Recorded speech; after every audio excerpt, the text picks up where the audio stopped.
Only భార్యలు మాత్రమే కాదు దీని ద్వారా రక్షణ పొందాల్సింది ఎవరైనా ఏ ఆడపిల్లైనా. ఇప్పుడు నేను ఇందాక చెప్పినట్టు ఒక అడాప్టెడ్ గర్ల్ ఉంది అనుకోండి, 14 ఏళ్ల అమ్మాయికి, లేదు అంటే ఫాస్టర్ కేర్ లో ఉంది, లేదు అంటే సొంత బిడ్డ అయినా అయి ఉండొచ్చు.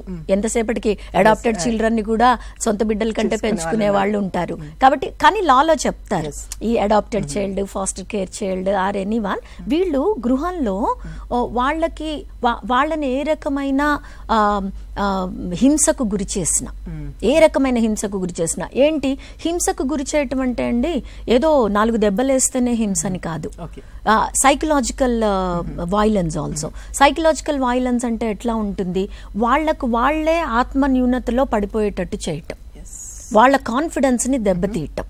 కాన్ఫిడెన్స్ ని దెబ్బతీయటమే కాకుండా వాళ్ళు చెయ్యాలనుకున్న పనుల్ని చెయ్యనీయకుండా చేయటం, రెడిక్యూల్ చేయటం, హ్యూమిలియేట్ చేయటం, రెడిక్యూలింగ్ లేదంటే నేమ్స్ తీసుకోవటం.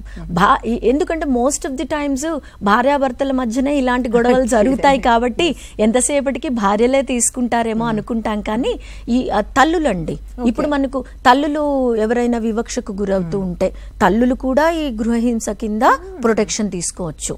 అండ్ విధవలయ్యి వేరే రకంగా ఏ రకంగా వాళ్ళకి రిసోర్సెస్ లేకుండా ఇంట్లో ఇలాంటి వివక్షతకు గురయ్యే వాళ్ళు కానీ ఎవరైనా సరే, భార్యే కాదు తీసుకోవాల్సింది, ఎలాంటి ఆడవారైనా ఎవరైనా ఈ యాక్ట్ కింద రక్షణ పొందొచ్చు.